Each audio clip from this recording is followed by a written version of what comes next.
Well, after this fabulous AV, how are all of you feeling? Can we have a round of applause, everyone out here? We've had lovely people out here who have addressed us, and the place looks not so fun right now. थोड़ा सा तालियां हो जाए तो मज़ा आए. Thank you so much, each one of you, because now it's time for the most important part that we're waiting for. That is the panel discussions. And now it's time for our first panel discussion on financing the future of auto retail, smart strategies for growth and profitability. Well, now I would like to request the panelists of this session with a round of applause. Let me call upon Mr. Lavesh K. Sardana, Country Head Retail Assets and Debt Management, along with Yes Bank, from Yes Bank, and Mr. Praveen Naruka, Head Sales QI, Mr. Raul Rubello, Chief Operating Officer, Mahindra Finance, Mr. Vikas Pandey, Senior Executive Vice President, HDFC Bank, Mr. Sharvik Shah, State Chairperson, Rajasthan, and Director, Rajesh Motors Auto Private Limited. And our moderator will be Mr. Ketan Thakkar, Group Business Editor, Auto Car India and Auto Car Professional, to come on the dais and be seated. A round of applause, everyone out here.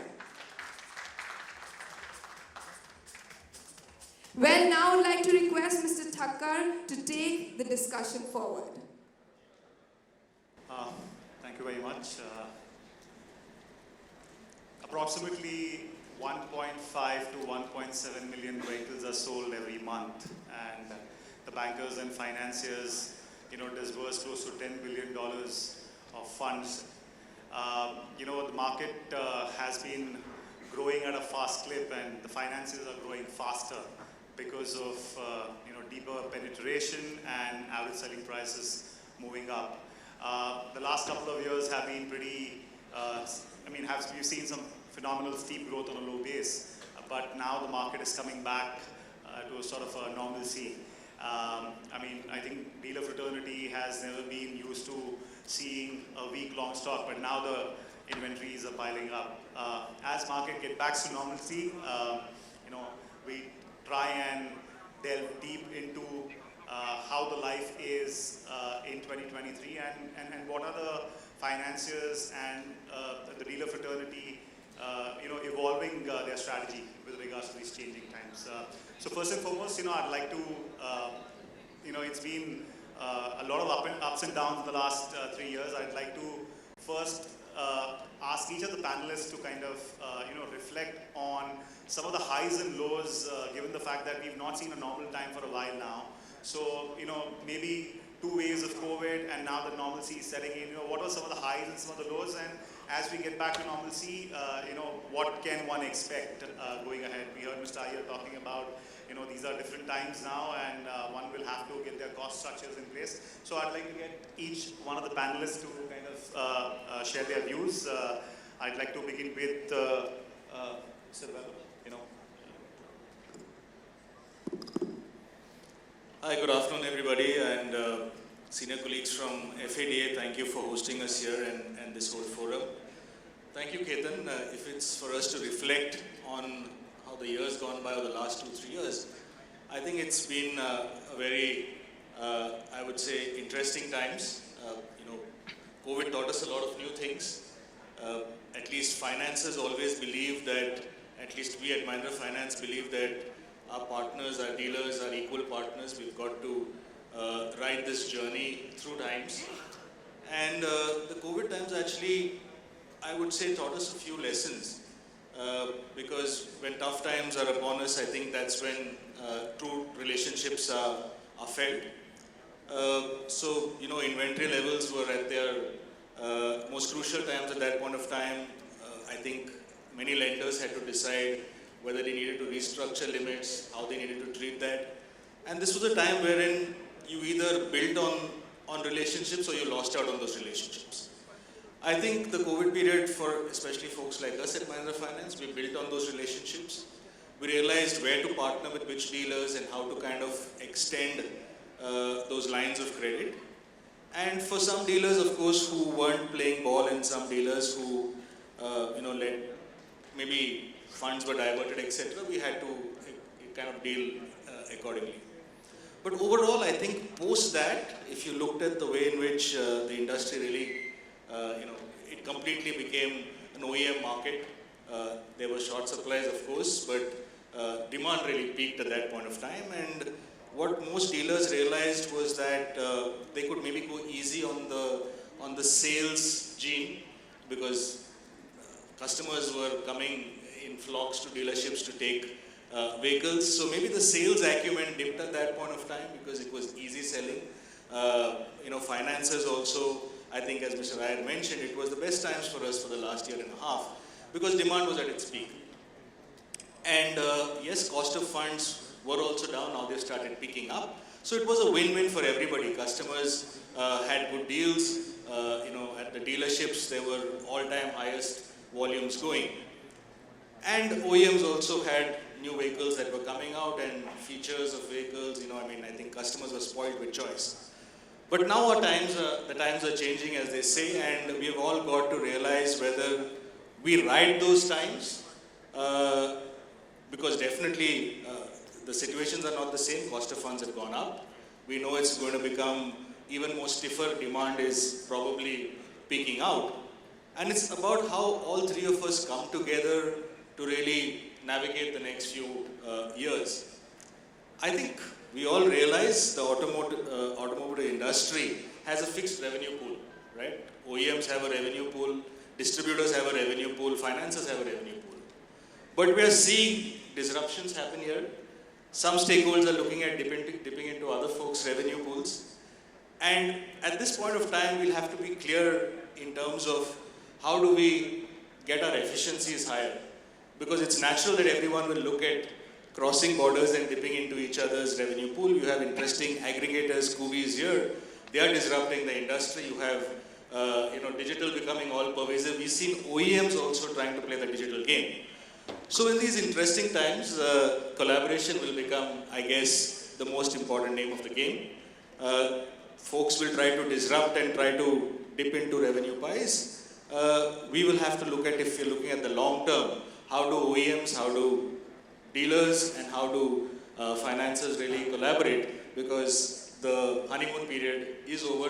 We'll have to brace ourselves for a little bit of a hitch ride from now on.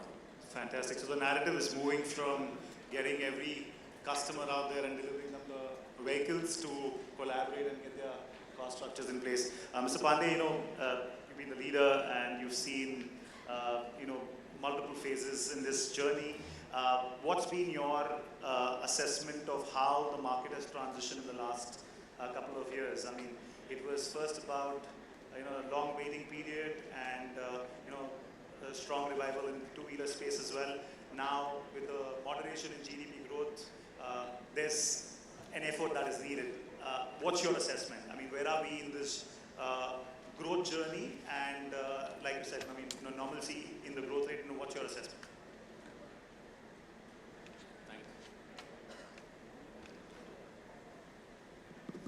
Yeah, thanks, Ketan. And very good afternoon to everybody. Thank you, FADA, for having us here. Very good question, Ketan. I think from our perspective, and as you're saying, last 2 or 3 years, the changes which you are asking, I think let me just quickly reflect in terms of what we entered when COVID, started, and we thought everything was slipping out of our hands. And things are going to be completely different, and the way everybody started envisaging that it's almost the end of the world is coming and things like that. From there, towards the end of the COVID, when we realized that suddenly for automobile industry things started looking up, where because of mobility reasons and all that, the demand started moving up so high, and there was a supply constraints and things like that, and suddenly all that which we thought was going out, and we thought, it's the best time to be in this industry because the profits were highest ever, the demand was high, supply constraint was there. Your, Mr. Iyer spoke about multiple things. So your, inventory cost, working capital cost, and things like that was not there at all. And that was the best period. Cut to now, and now we have entered a phase where, things have come back to normalcy. Just to give you a couple of data points, now from the earlier time when the inventory cycle was close to about 15, 20 odd days, has moved up to already 40, 45 days. In some cases, it's moving in even beyond that. The book utilization, which used to be close to about 20, 25% in terms of inventory, is already moved up to 80% utilization. So these are the times when one has to be very, very careful that how do we from here, move on, because working capital cost will come into play. And while demand will continue to be higher, but as Mr. Iyer was pointing, and I also firmly believe that your interest rates are not going to really change immediately. They will, there is a upward bias. It will remain like this for some time. So we need, dealers also to realize that this ever changing, there's never going to be a linear graph. There's going to be a continuous change in terms of, the environment, ecosystem. So we need to be also agile. We need to be also moving in line with what, the markets are moving with. And so couple of things which, we talk about, that financial prudence is one of the important thing which one has to keep, and we can keep talking about this at length. I mean, this financial prudence, when, it could be a one-day session only on this and multiple, this thing. But just to quickly reflect in terms of, cost management, in terms of, short-term, long-term borrowing, gaps and things like that. I mean, these are the things which dealers now need to be aware of. So that is on, one side. The other side is also looking at new ways of, looking business in terms of, we talk about that, it's innovation will drive, industry, or innovation will drive growth. And we are clearly seeing that at HDFC Bank, for example, and there are the new products which we have launched. There is a product called Express Car Loan which we launched last year, where end to end, right from acquisition to disbursement, can happen in 30 minutes. So those kind of products will come. So I think dealers need to be obviously aware of these products. They need to be collaborating with, as panelists were talking earlier, collaborate together with financiers, with OEMs. So this entire digital movement which is happening, I think one need to be abreast with that as well. So exciting times ahead as far as we feel. Mr. Sadana, I mean, Yes Bank has been quite aggressive over the last few years. We heard it from rural leader, we heard it from the largest bank. It's easier to participate in the growth when all is well, and you can be aggressive. But when the correction sets in, what are some of the key messages that you are telling your team, given the word of caution that needs to be there, given the fact that now the inventories are also right. So what's the approach Yes Bank is going to have as market corrects and gets back to the fundamental economic growth? Thank you. On behalf of Yes Bank, I would like this forum first to congratulate that you guys are bringing, I think, extensive collaboration here. You bring luminaries from across the field here. We have one of the best, if you ask me, people at this forum right now who come and share experience. A lot of people don't realize what is the progress this forum is doing. I want to spend 30 seconds on this. I think through all these forums, OEM, collaborations together as an industry, this industry has been able to get certain privileges which go unnoticed. One of the privileges from a financial side of it, if I have to tell you, is that this forum provides a lowest cost of financing, if you ask me, through your initiatives and all. None of the industry today, if you ask me, gets such kind of a cost of funds, such kind of a leverage, such kind of privileges which these all OEMs together along with FADA initiatives provides. Then you educate people every year. We have been coming here. We've been trying to foster a lot of best practices, sharing of ideas. I think this is very unparalleled. So one should give an applaud to these initiatives of you and your team, if you ask me, continuously striving to bring the efficiency in the system. Now to specifically answer your question on Yes Bank and turbulent times. I frankly believe, I don't think all markets are a good opportunities, if you ask me today. There's ample business in the market. All this slowdown which we have been talking in the last 5-10 minutes is been a calibrated slowdown by central bank. I think all central bank has been working hard to slow down advances. It has been evident in all the monetary policies in the last 12 months.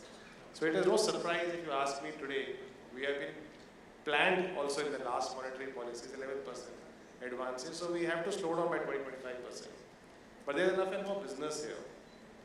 Beyond India, which is the fastest growing economy, I think everybody grows in a similar or a worse environment today.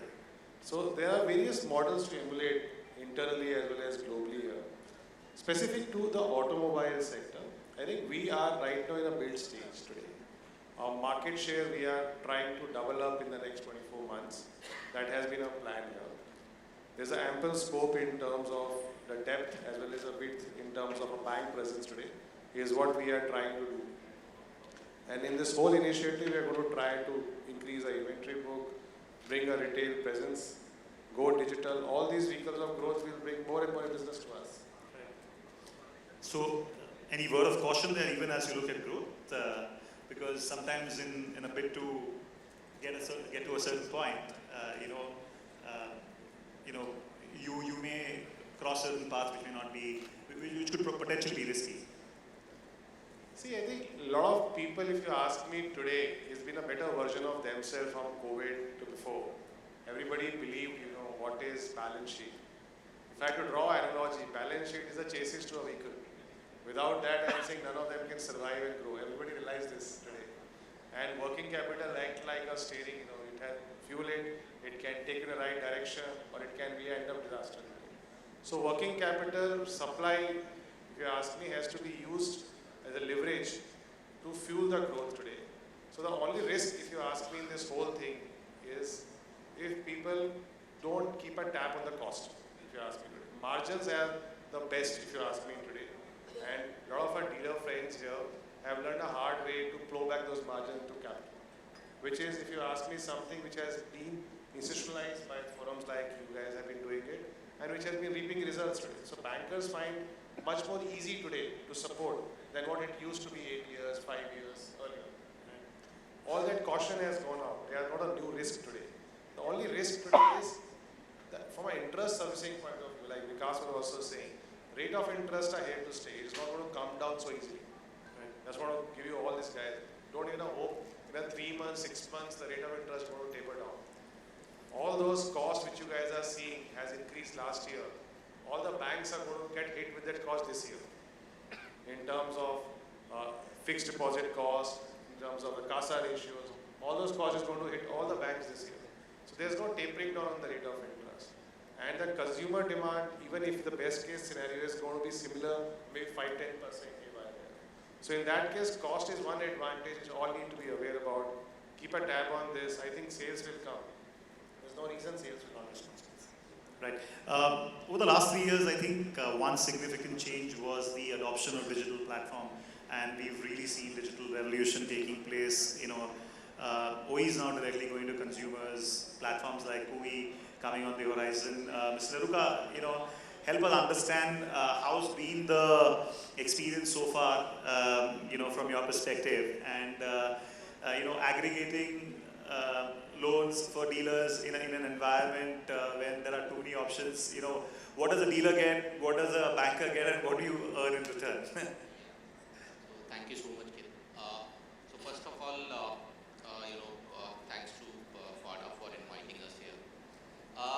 So we are a marketplace which connects dealer, customer, and the lender together.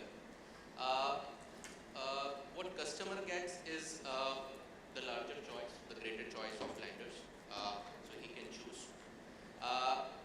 The dealer get the instant decision, which we are trying to help and disrupting the industry, and lender get the outer reach, where certain lenders has the geography limit, but the dealer ultimately want to sell his car out as fast as possible. And also, we are trying to make this entire process transparent. That because if you see on the dealer side where the OEM dealers are here, The in-house finance, where the earlier speakers has mentioned that we need to see the more revenue lines, that how we can get more and more income. So the in-house finance is not growing more than 45-50%. Okay. Reason being that the front line is not empowered enough to take a decision on the finance. They are really good on selling the product, but not good on the finance. So that's where the finance knowledge we have digitalized and giving on the smartphone. That by selling the car, he can, and that also reducing the churn around time, churning out the delivery time. Okay, where earlier it was like 3 to 4 days it's happening, now it's happening under 2 hours. Right. And we are also organizing the used car industry, which is again one of the earning opportunity, where we know that the dealer point itself is the one where the cars are going out. We exchange the cars from the customer, and then ultimately, because of the trust deficit, so many areas are there which required as of now more improvement. But we are bringing the transparency, putting the every part of ecosystem of used car in our platform, verifying the customer credentials, verifying the vehicle credential, and giving it to our lender partners, and then they are doing the underwriting. So it's a win-win is what you're saying. At the end of the day, the entire value chain gets to dip into the opportunity and you make money out of it. Right. And is the customer evolving at that pace? Mr. Pandey spoke about, Express Loan as well, and Mahindra Finance also is pushing a lot on the digital front. How is the customer evolving in this entire digital journey? I mean, if I could get a view from each one of you, a short view, that would be great. How is customer lapping up to this opportunity of digital transaction? So again, give you some statistics on that. From our 100% disbursement which we do, close to 21 to 23% in between that is already coming through digital route.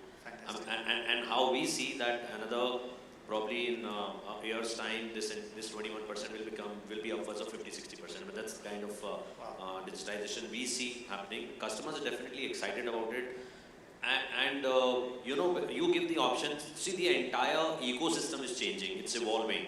So especially in metro, urban, and semi-urban customers today are they know everything what is happening on the digital space. So and the kind of traffic which comes on, for example, online also is massive from these geographies. So. So to the customer, if you give an option where customer sees a benefit, as Mr. Iyer was pointing out, the customer in between, if it is, it's beneficial to him, if he understands, then, quick movement happen. And that's where I think all dealer partners also play a very important role. They also need to know what are these schemes available in the market. That's where this collaboration we keep talking about. They need to know various financiers are coming out. This is an ever-evolving situation. So financiers are coming out with different innovative products. They need to be, connecting with them continuously, online research, talking to them, and they are the ones who finally talking to the end customer. So I think there's a role which dealer partners also playing, and financier obviously from their distribution network branches, etc. We are playing, our role, but dealers have a very huge role to play, and that's where I think another important point, just 30 seconds on that, is the training to executives, dealer executives. Is something which is extremely important. So I think all this will help to move this entire ecosystem forward. That is where the collaborative approach will come into play. Mr. Rubello, how has the rural buyer evolved in this entire digital journey? Have you started seeing more traction? Are consumers coming up, looking to tap into that opportunity? Yeah, see, at Mahindra Finance, our core customer segment has always been the most self-employed, earn and pay customer segment, right? Of course, we've started catering to a fully digital native customer, because the parent company, when they sell Scorpios or XV700s, a customer does a DIY journey. They do pretty much everything end to end. But our focus was actually getting the mothership to transform on the loan journey digitization. Right. Because you've got to travel to that path, and majority of our customers, they have to be assisted. And to be assisted, yes, you need to also evangelize the dealer sales folks, people who sit at the counters, because customers are requiring, today you have a VKYC or you have an eKYC. It's very tough for a customer segment who is not used to this to directly jump a step.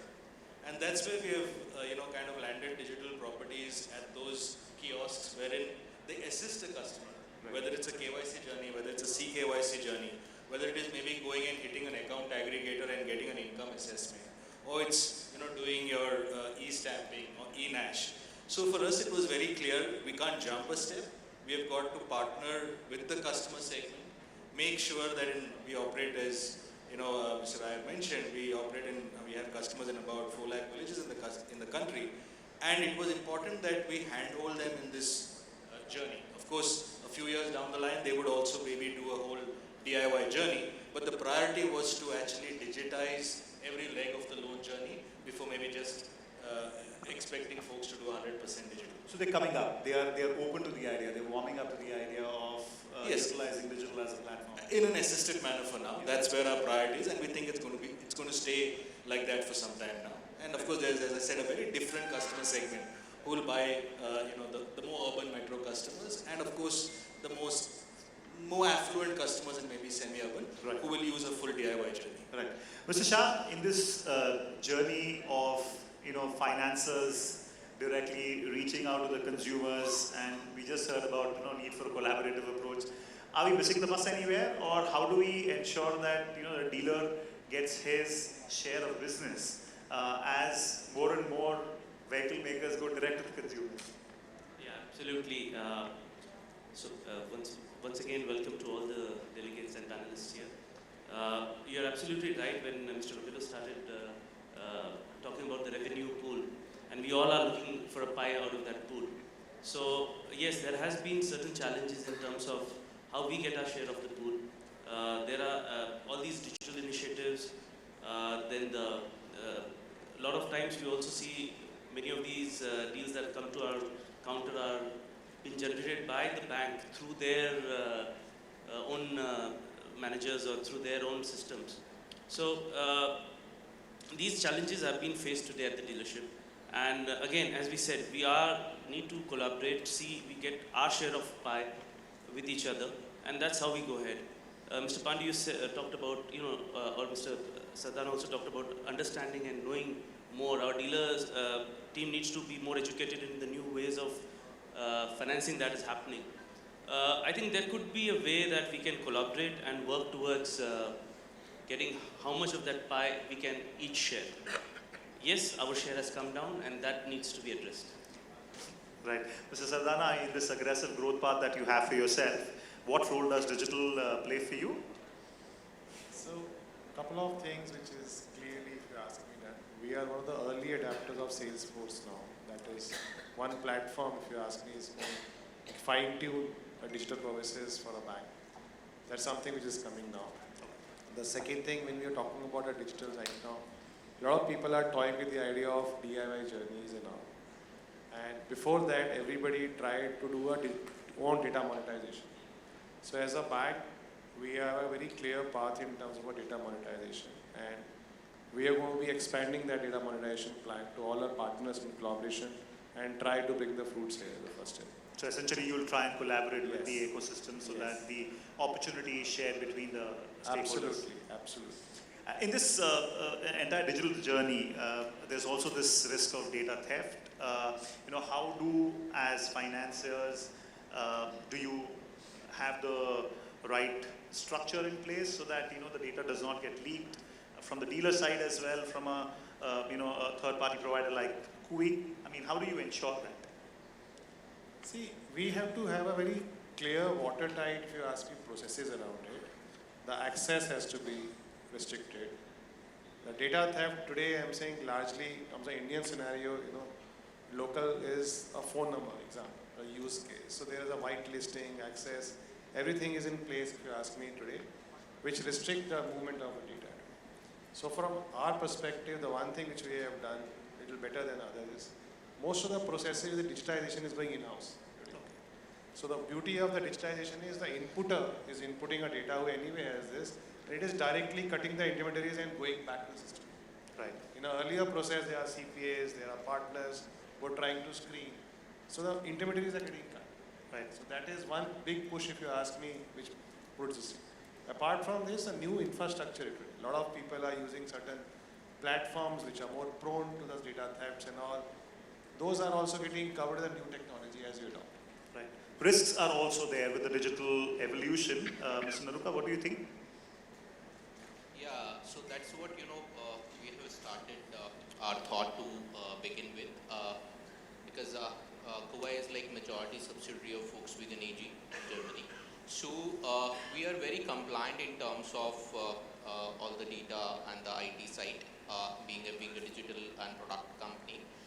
We are ISO 27001 certified, and all European standards we are doing. We also have our server placed in Singapore and the US as well. So we take care of all the compliances required by our lending partners, and that's probably the one of the reason that we do mostly our business digital only, and we ensure that no customer privacy data should be leaked to us. Right. All right. I mean, moving on to the most important thing from a dealership perspective is what is the right level of inventory. Over the last 3 years, I mean, I've heard that I don't have a single car in my yard. I have hundreds of customers waiting. To now, I'm hearing my dealer friends saying that, don't ask, it's already gone up to 50 days. So in a short span of time, we've seen inventory at the dealership kind of moving from a week to almost 50 days. What's the right inventory level according to the leading financiers here? And, as vehicle makers push for market share, what is the responsibility of financiers to ensure that, those threshold limits are not exceeded in a bid for someone to capitalize on the market share gain? Yeah, I think it's a tight rope walking because one side obviously OEMs want to push things and but I think dealers also play a very important role in terms of what kind of inventory management they need to do. I think the entire process also has to be reload. I think dealers also, they need to also figure out what are the sales trends happening, what are the market trends, right sales forecasting, what models are doing, what models are moving fast, what models are not moving fast, and so I think as a macro point I can talk about it. That is something which they need to do, but obviously it's a thin rope walking because OEMs also are coming very aggressively. There are models which maybe are not very fast moving models which are also pushed to dealers. So I think it requires a 360 degree lookout from OEM's perspective, what models kind of need to be put and how it has to be distributed amongst dealers. Dealers need to also put their things very, very fairly and squarely, that what models are moving, and if they go back and request. From financer point of view, we do a couple of things. One is obviously as we are seeing that inventories are moving up, and then certainly levels are crossing and thresholds are crossing, which for us could be kind of an orange zone. Before getting into really red zone, we start talking to dealers very actively and start sharing that what is happening and how they need to manage. So from our side, we continuously have those systems in place. So I think these are the few things which a continuous dialogue between three-way dialogue has to happen between OEM, financer and dealer. But having said this, there are times where dealers are pushed beyond this thing. So that's a. What is the level you'd like to limit the number of days inventory to? No, so I mean. Logically, if you ask me anything between 45, 50 day kind of level, is when they need to start moving and churning vehicles. So that is where financer also is more comfortable, and that's the level. Because anything which crosses those levels, then it starts getting into red zone. Right. So we are almost at that zone right now. We are right now. We are managing well. I think this is orange. Orange, which is fine. I think this is how it has to be done. Mostly, if everybody is moving in the orange zone, I think then vehicles are moving. A lot of strategies in terms of pricing strategy has to come out from dealer side. What kind of pricing strategy they have, what kind of promotions, sales and promotions they need to do, and this entire gamut of training your staff and going digital promotions and stuff like that. So whole things, whole lot of things come into play when you get into this inventory management. When customers walking in, you don't have to do anything. Correct. But when when inventory levels are moving up, that is where I think this entire. So we finally reached that point wherein it's no more a pull. It's about everyone has to put Yeah. their socks up and True, get true. to the customer, get the right. And I would also say that it's everybody's role, OEMs, financiers, and dealer partners. Everybody's role is to move things smartly. Mr. Sardana, what's your view? Having this talk, many a times I hear that it's the OE, sometimes it's an opportunist financer, and sometimes it's a greedy dealer as well. We've heard cases of money being siphoned out for various other businesses. So, what's according to you, what's the right threshold level? And as market gets back to the fundamental economic growth, what is it that you would want your ecosystem to operate at? My view will be a little more conservative. If you ask me that from a financial perspective, before I give you a number on the days, I think dealers have to understand that a 30-day shaves off 75 to 80 bips margin. Yes. A 45-day shaves off 1.25. It's the affordability, what you can afford to lose, determine the cycle. If somebody is trying to say, I have a 2% to put on a table, then I think 60 days, 65 days is good for them. Right. Okay. Now, the issue is not with the only cost. The issue is as the days goes by, the panic also starts. So it's a compounding. Your high rate of interest cost is also supported by a high discount offerings in the market. So collectively, they damage the issue. Correct. Correct. So if you are at 30 days like a normal weight, if you ask me 45 days, you're overweight. 60 is obese. Right. Then all kind of problems starts. You're right. You're right. Mr. Revello, how are the dynamics in the rural areas? And when you look at your co-customer and your dealers, when they reach out to them, are dynamics very different? When you look at some of the major metropolitan cities and the pressures of, pushing and, having market share, and then, pressure of clearing inventory and then discounts and deals. How is it when you go deeper into the hinterland? I think it's a mixed bag. I agree with my co-panelists that there's been, of course, a stretch in inventory periods now across markets. I think what's getting more stretched is the entry-level car segment. Right? I mean, there you're definitely seeing slight weaning of demand. I think a couple of reasons. One is the entry-level segment itself, prices have gone up significantly, so the affordability bit is coming. And of course, because you can't blame the OEMs, they've been adding to add features, safety features, etc. So with that price going in, the affordability has gone up. I think lenders have been quite particular because in that segment you don't want to play the LTV game, it will immediately show up in risk. So lenders haven't been as generous in just increasing LTVs or increasing tenures. So you are going to see a slight amount of bump in the entry-level passenger vehicle segment, and we're seeing it over a period of time. I think the way in which we are looking at partnering with dealers over here is because OEMs will naturally say, hey, the country still has a lower than 3% penetration, whereas even other developing countries have a higher level. So why don't we do something innovative, push the boundaries, go to markets which are not as exploited, be innovative in products, get kind of leasing out, or look at ways in which you can really push penetration. So, fun fact is, we actually work with dealers and we probably bring in about 15 to 20% of, we hunt and bring those volumes to the dealers. So, it's winding back to the point of being collaborative here. I think OEMs will look at it as, hey, penetration has to go up. Dealers will say, hey, my inventory levels are going down. Can financiers, dealers together try to kind of push the boundaries, get more demand up is probably where we'll have to go. But yes, it is times wherein we are seeing, I don't think we are obese as yet, to use the kind of analogy, we are reaching those times of wherein it is getting in that orange zone. Right. Mr. Shah, over the last 3 years, just pre-COVID, the inventories were going through the roof, and several vehicle makers took a critical call of moving from dispatch-based reporting to retail-based reporting. Case in point, the Tata Motors and MG Motor. Are they walking the talk? Or is there, after a point in time, a pressure to kind of, while you may say one thing, but it's hard to kind of manage it on ground zero. So, are you seeing a conscious effort on part of OEs to ensure that there's not too much of push and reining back? How's been the experience of it? If if I talk about all OEMs, no. So yes, everything is about market share and everybody is looking for their pie. And this will happen. And eventually, till the time, for example, at FADA, we believe in talking about retail market shares.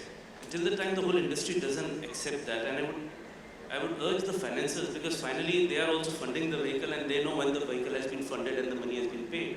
So if the financiers as well as at FADA, what we get the RTO data and we give the figures, if that is taken as a share, I'm sure OEMs will also, not put dealers on a pressure to stack up inventories. Another thing I would like to add here, agree that today working capital is going to be very critical for a dealership to be profitable, to be run properly, to be managed properly. And like Mr. Saldana said, that we need to understand that every 30 days, 15 days, how much of it is impacting our margins, as well as the more the stock is, the more the inventory goes up, your discounting goes up. There are schemes from OEMs which take a share out of your margins also. So the more you're able to churn, it's better. Now we all talked about a lot of collaborative efforts that we can work. Another thing that the financiers and the dealers work collaborate together is, if we can look at a way of where the financiers come out, they have their data with them. They know who are their pre-approved customers, who are those customers whose loans are getting over, who can be prospects for converting into a new car. They've been good customers for them. So if we can work together in terms of how this can be turned around. Another aspect is, when we're taking this car back, today used car market was a completely unorganized market. With the new rules that have come through MRDH and being followed, I'm sure within the next year and a half, these rules will help. Earlier, funding for them was not easy. Today, if these rules are followed by every state, Rajasthan, which I represent, has started this, and I'm seeing in the next 6 to 8 months, it will be a more organized way. So funding again used car will be much easier for financiers. So if we can look at this whole circle, we can work collaboratively with financiers to see how we are able to manage our inventories. Coming back, I think inventory levels are something that we need to be concerned of. For all of us, if we are able to manage the working capital, we have already spoken that many times when there are good times, we are able to churn the funds. Some of us dealers, we use those funds for some other reasons, but then when tough times come in, we are not able to get the money back. That's where we have a problem. Otherwise, if we are able to understand this fact, and if the OEMs can work with us and the financiers in terms of retail volumes and retail market share, I think this will help. So we've seen a sort of a mini consolidation, and we've seen some dealers winding up shop, just pre-COVID when times were difficult. Any empirical evidence that you have to show that, these were the 3-4 key things that must have happened? I mean, as an association that you might have kept an eye on and said, this is the reason why this dealer folded up. And from a banker's perspective, when you are lending to an over-opportunist dealer, and you are the ones who have a very close eye on their books, and you know where the inventory is, you know where the funds are getting utilized. Any markers that you have in mind to ensure that the dealer does not fold up, or where do you kind of start reining in? So, I mean, just from Mr. Shah, to begin with you, any empirical evidence that you've got, what are the factors why, someone has to shut shop? And from a finances perspective, since you're the closest to the dealers, where can finances come in so that probably, stop them from folding up, probably help them in collaborating with another dealer or get into an M&A activity, facilitate that so that, the assets value does not get eroded as bad. So to begin with Mr. Shah, I mean, any 3-4 key factors? I think the major factor has been working capital management, and that's been the major key factor why dealers have, there would be others which would be family issues, other things, but major key factor for any dealer group coming down has been working capital management. And I agree with you, Mr. Thakkar, that when you said if the financiers, because they can see it up front, they can see it going back. Many times you're in that rat race, you're looking at doing those volumes. Many manufacturers give us incentives at the end of the year. Or you look at, okay, if I'm able to do that, I might be able to churn that and get that extra money.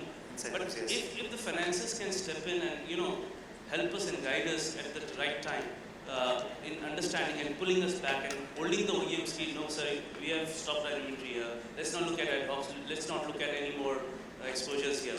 So I think these are some factors where, we can all, the finances can work with us and collaborate with the OEMs to avoid that. Mr. Pandit, if I can get your view here. I mean, what's been your experience when you start seeing someone under pressure, almost looking like going into bankruptcy and probably fold up? Yeah, so I agree with Mr. Shah that this is the main reason when your funds move out of and typically what happens, the inventory funds are come to your account, for example, and then typically the utilization. I mean, that's what we educate continuously, that utilization has to be only for that purpose. If the purpose changes, and that's where the gaps have happened in the past, and that is where dealers have So I totally agree that this collaboration is required in terms of transparency between OEM, dealer, and financer. I think that's very critical, and that's what we are trying.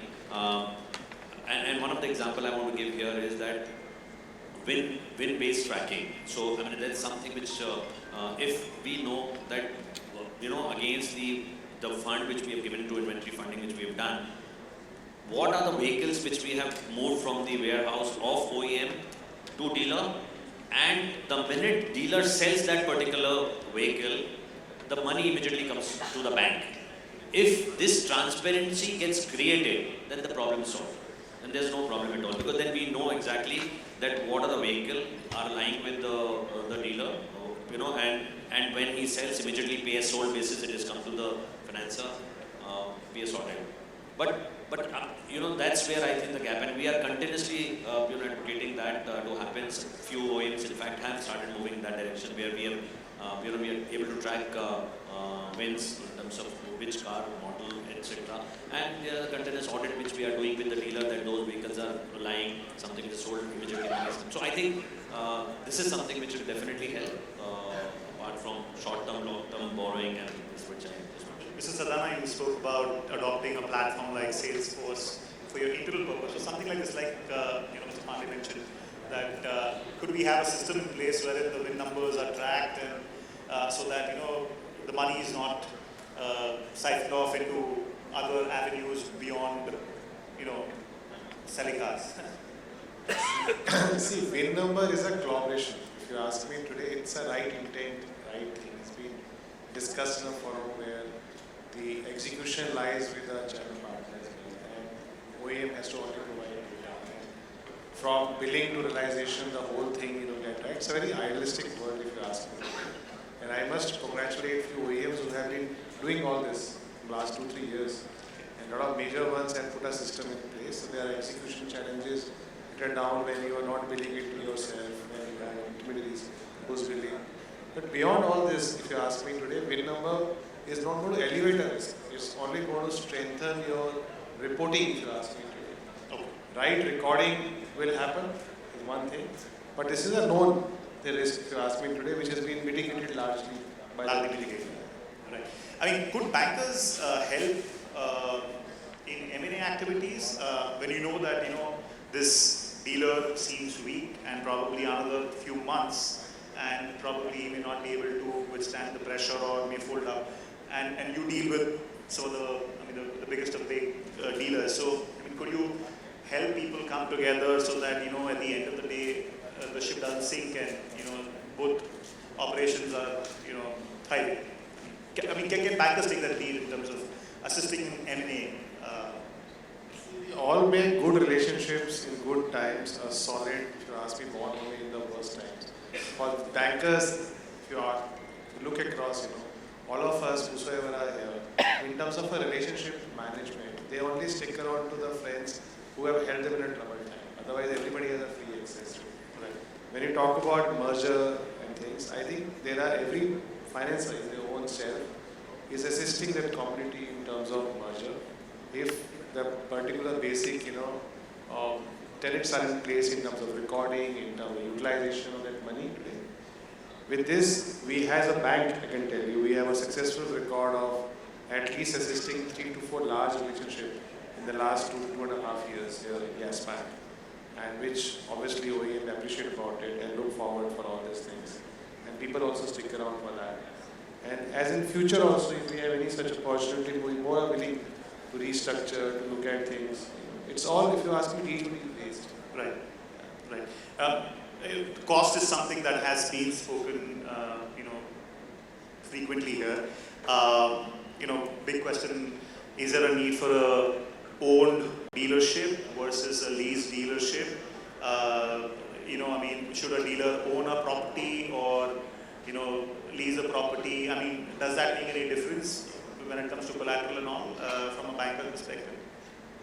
So not really, because we have both sides successful dealers who are operating. So not really. I think it's the financial prudence and how you manage your finances, how your capital structure is in terms of equity, debt, and things like that. When you borrowed money or your own funded money and things like that. So everybody has their own way of looking at things. It's a fiscal prudence Which takes priority over everything. So your efficiency, your productivity, and things like that. The entire process management. So all these things. So if you ask me, I personally don't see subscribe to any of the. In this day and age where costs are going through the roof, there is a thought that there's a merit and there's an argument on both sides actually. Can you share your insight? No, so that's what I'm saying. That both sides we see dealers doing really well, and we have seen somebody who has their own own infra, for example. The argument is that they don't have to do on the rental side of it, and somebody who's leasing out and always say that my capital is not stuck. So there are very compelling arguments both sides, and it's always the financial management and how you're managing, and that's where seeking professional guidance and somebody who is a smart CFO, smart promoters, and with the financial wisdom definitely does better. Right, and the relationship between a dealer and a financier at this point in time is pure vanilla inventory funding. And Mr. Iyer spoke about collaboration and all. Mahindra Finance is getting into array of products. Is there a potential for a dealer to get into cross-selling of other products? And would you want to go beyond automotive, or would you want to work with dealer partners to look at a potential, I don't know, just thinking out loud, gold loan or, or any other product that you may have as part of your kitty. How can financiers help dealers in expanding the potential business opportunity? I could begin with Mr. Velu. Yeah, I think definitely, dipping your beak into multiple revenue pools is always good, especially if your core business revenue pools are getting challenging. I think Mr. Singhania also talked about it in his address. How do dealers sweat out their distribution for getting multiple revenue streams? And what we've seen many dealerships today, of course, they've started doing insurance sales. They've getting more revenue from those kind of avenues. And going forward, if they were able to, maybe some of them will be able to sell products only if they are certified. For example, if you have to sell mutual funds, etc., you just can't sell it. You've got to get yourself certified.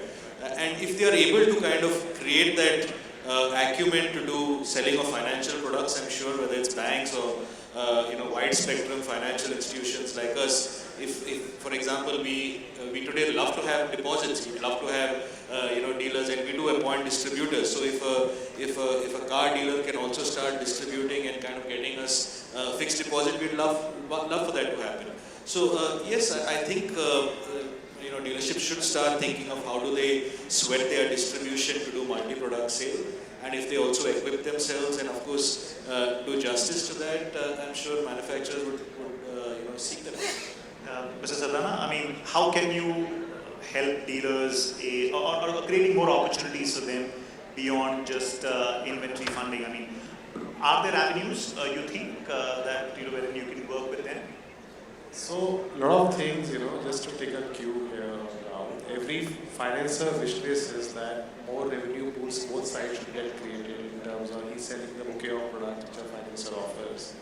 Dealers obviously will get revenue share of volume from that perspective. So as a bank now, the only thing which will differentiate in times to come is, will enable this through technology, right? We have put too much of reliance, if you ask me today, on our individual sales, which requires training, retraining, I'm saying is. So we are working on a project, right, which will enable the whole this discussion, what we are trying to have. The intent will get operationalized through technology, and now our offers only will be digital to the customer as and when they get on. Right, right. Ms. Pandey, I mean, how can a dealer capitalize, having relationship with you? How can I just want to add here, the OEMs will not want their dealers to be distracted and sell so many products. Yeah, of course, I mean, that's their way of looking at things. But in terms of, if you're asking opportunity, yes, there is an opportunity, because when customers walking into your counter, obviously there's a whole array of products. It's a retail store, so it depends on the dealer now how many products he can keep in the store to give it to the customer. So whether it's technology-driven products or any financial product, or any other product which they can. I think in terms of the strategy, dealers need to decide that how much of business has to, or revenue line, what are the revenue lines they are looking at from financial products. There are a whole area of financial products which we can obviously share with dealers. Their own way of looking at accessories and things like that. Insurance is another very big product, and within that also we're talking about health, you're talking about life, and so I think when your customer is walking in, everything opens up for the dealer. It is up to a dealer now to plan this entire thing, that which product and how we want to position to the customer. Mr. Naruka, I mean, from a platform perspective, I'm sure you'll be looking at what are the white spots, and what is it that you could probably propose to a financier or a consumer or a dealer. I mean, do you see more opportunities wherein you could participate in your ecosystem also benefits from it?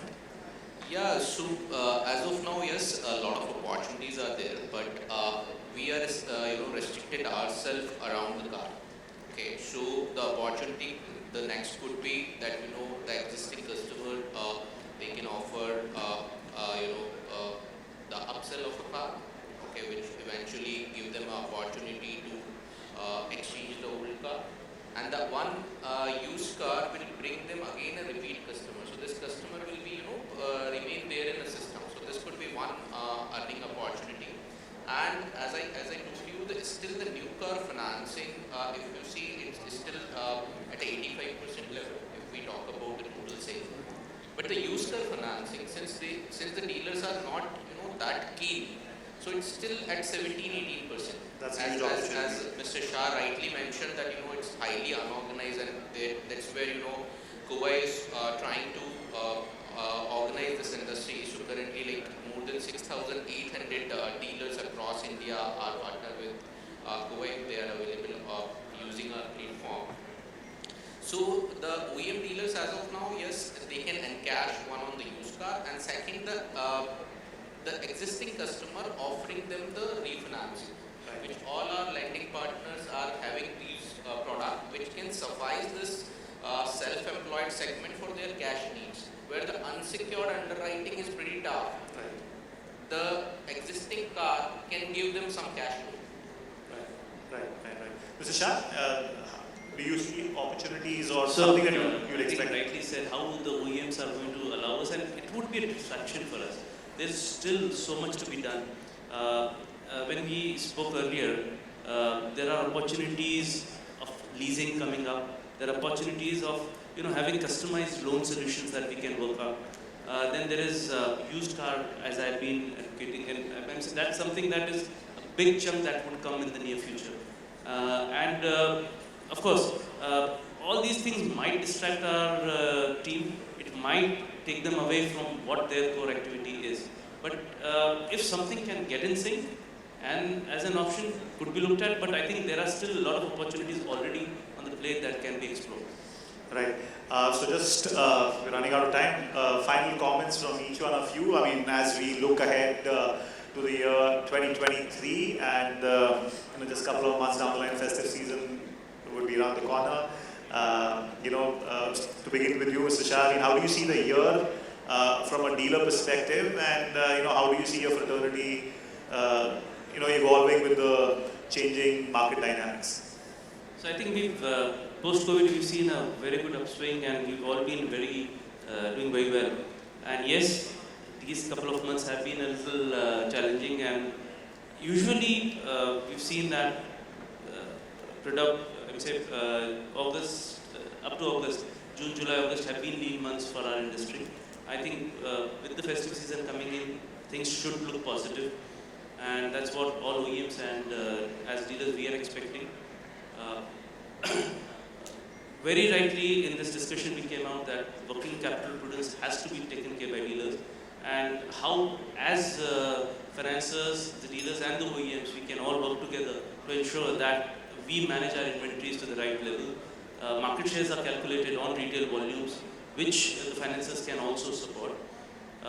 We talked about digitally understanding how today in eras of GST and e-invoicing, all retail data is available online. You don't need to come and take it from a dealer. Everything is on the cloud, and you can always pick it up from there. So I think there is a lot of prudence that can come in. We can work together. We are partners, and how we can ensure that both partners are healthy is very important for us. We can collaborate to increase our retails through various ways that we can do. Used car is a place where we can all work together. Of course, subscription or leasing is going to be a big thing in the coming future, especially to start with the commercial segment. If we can all work on something in that place is also something that as dealers we are looking forward for the financiers to come out and support us. Fantastic. Mr. Naru? Yeah. So since we all talks about the digitalization, so next thing what we see that we follow almost the used market or the Western markets. We were like behind 10 years earlier, but COVID has given us a lot of learning, and some of the countries where recently we have visited and showcased our product, they have appreciated that yes, the digitalization in India is going very faster. So currently the dealer points are point of sale, but I can foresee that now dealer would be a point of search where their websites we can integrate our finance journey, which is an end-to-end digital journey available. So this product lending as a service last we have recently introduced, and we have engaged with a couple of our dealer partners where customer can come, because these millennials, the young generation, they first want to search everything. What Vikas sir just mentioned, that customer knows each and everything now. Okay, all those AI, ML, VR, AR, whatever we also use on our platform or our inspection engine. So those things are available, and those days will come that customer won't come to the showroom for So the omni channel experience is what we can foresee that within a year or so, every dealers, the larger organized groups are already having it. The customer 1% traction started coming in, and this I can see that this will be increased. Mr. Pandya, just before you give your views, I didn't delve upon the stories that we as journalists get excited, which is the booking numbers, and there's a mirage there. When you talk to dealers, it's a different story. We talk to vehicle makers and they keep giving us big numbers. You are the real, you have feet on ground, and there's still a lot of pending booking, and when you look at the coming 6 to 8 months, from the opportunity perspective, do you see healthy growth to sustain? Definitely. I think in terms of opportunity, it's looking, very good. And we are very bullish. In HDFC Bank, we are extremely bullish that this year is going to be fantastic year. That there was a time where we spoke about bogie booking, also because supply was constrained. So one customer was going to multiple dealers and things like that. So I think that is now subsided. So that is not a cause of concern. On ground, momentum is happening. We've been doing very, very good business for the month of May was very good for us. June is also looking equally good. So, and with the festive season just around the corner, I think we'll be totally sorted. Two things which we need to keep in mind. One is obviously the interest rates are all go immediately come down. So that's something which one has to keep in mind. And two, if I have to say about it, is digital adoption, and that's the key, because everything is moving very quickly. And Praveen also just mentioned about it that that's where I think efficiency can be built. We are talking about journeys where 30 minutes entire thing can be done. Vis-a-vis we used to take 4 or 5 days earlier. So what it does is to basically improve the productivity. 30 minutes your dealer counter executive can move on to the next sale. And imagine the efficiency and productivity then can change. You're not doing to and fro and and things like that. And that's really so digital adoption is the key. And if I have to just put in this thing, but we are very bullish this year. Mr. Sardar? No, I think in terms of a top line, it's a fantastic year, right? We are just consolidating, not that there's any good sign. We are a super run, if you ask me, run which cannot run forever. In terms of one particular thing, I reiterate what I spoke earlier. I think this is a year where people have to look at the cost structure. Okay? Look at each and every money, what's been spent, and how can we optimize on that. We all have been talking about digitization. I think that digitization is still digitization, if you ask me, across today. So what we are not doing right here as a collaboration, if you ask me, we are putting new money on digitization, but we are not taking on the whole physical assets out of it. So it's only going to compound the cost for each one of us. That is one area where we need a collaboration. Right. Sylvan? Yeah, being cognizant of time and not repeating, I think 3 takeaways which is kind of pertinent to all 3 stakeholders, OEMs, dealers and financiers. One is measured aggression going forward. 2 again, which is I think equally for all 3 stakeholders would be financial prudence. And lastly, I think efficiency. I think all panelists talked about being more efficient because the revenue pool is finite. We'll have to see whether it's using digital or digital assets, how do we all get more efficient. Fantastic. That is it from us. I hope you got some answers from the panelists, and it was lovely engaging with you all. Thank you.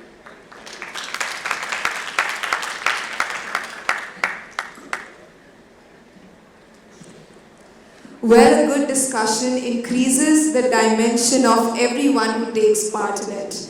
And now, after this fruitful discussion, I would like to thank all of our panelists, and also I would like to thank each one of you for taking part in it, and also would like to thank our moderator for our first panel discussion. And now it's time for our felicitation, and I would like to request, with a round of applause, Ms. Garima Mishra to felicitate Mr. Lavesh K. Sardana. A round of applause, everyone out here.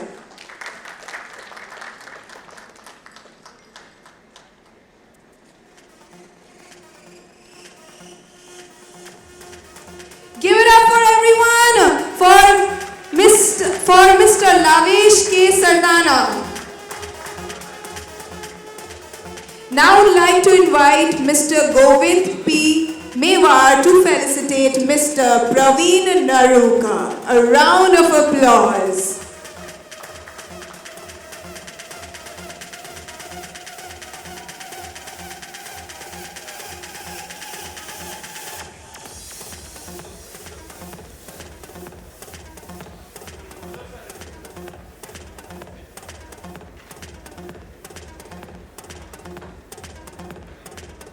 Now going ahead, I would like to invite Mr. Dharma Teja to felicitate Mr. Raul Rebello.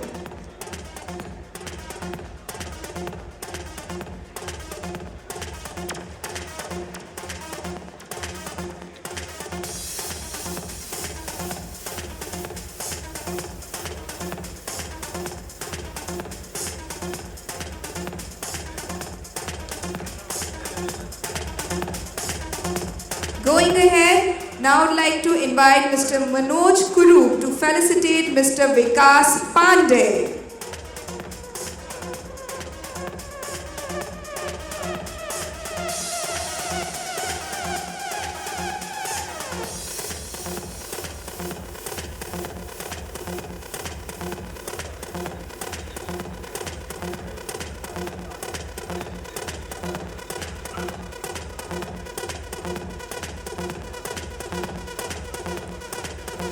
And now I would like to request Mr. Sai Giridhar to felicitate Mr. Sharvik Shah.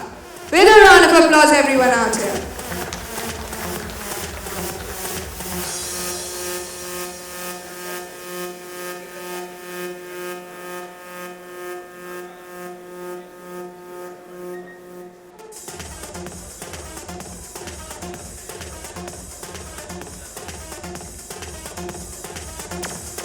And now I would like to request Mr. Vinkesh Gulati to felicitate Mr. Ketan Thakkar.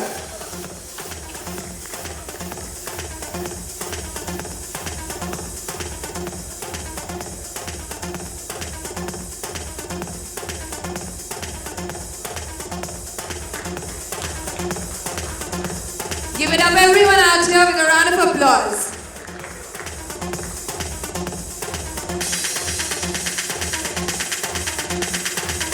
And now I would like to request each one of you to all our panelists for a group photograph along with our moderator.